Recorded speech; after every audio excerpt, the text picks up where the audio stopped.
This is ZNS Total Sports, brought to you by Fourth Terrace Diagnostic Center.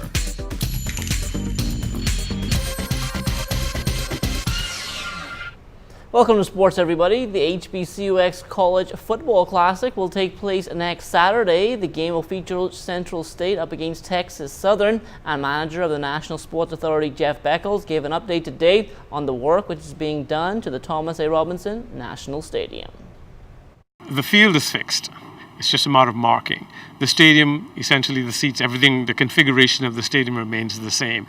It's simply about putting in the minor touches that are peculiar to a football game as opposed to track and field or soccer. So the transformation is really not a challenging task at all.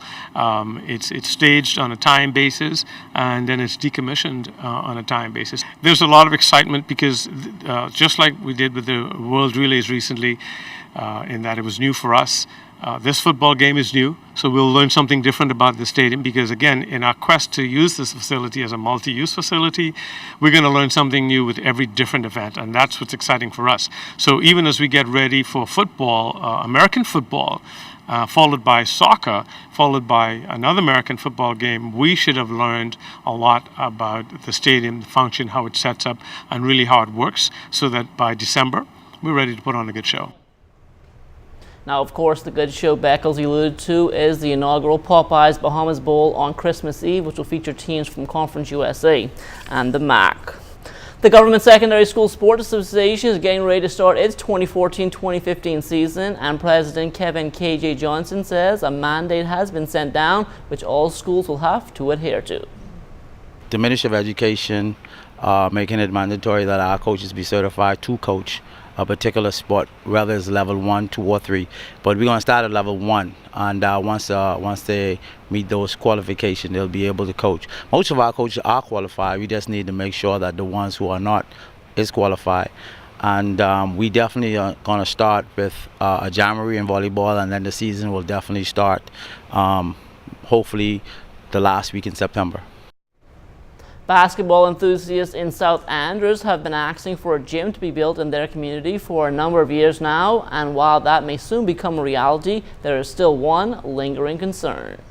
Placing the gymnasium away from the school is basically just crazy rumors. I know the powers to be would have more common sense than to put the gymnasium away from the students.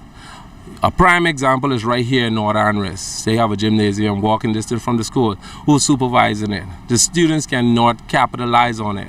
Now the same thing, why do we should learn from other people's mistakes. Put the gymnasium in the school, yeah, the students are going to be the one who are going to be able to profit from it.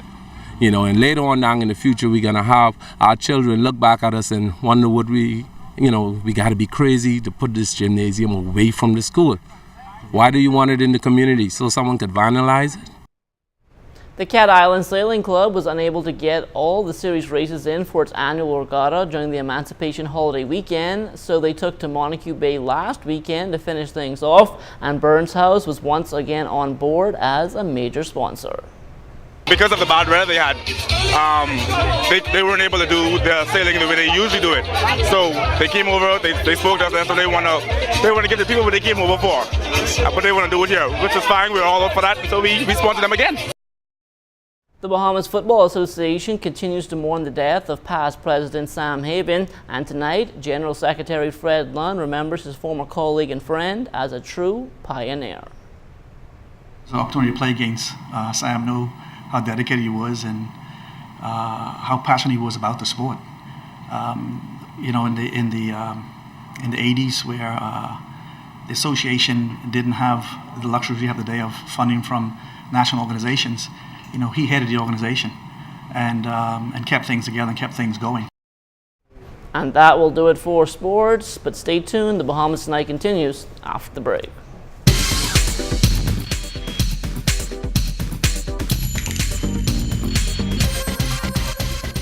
This is ZNS Total Sports, brought to you by Fourth Terrace Diagnostic Center.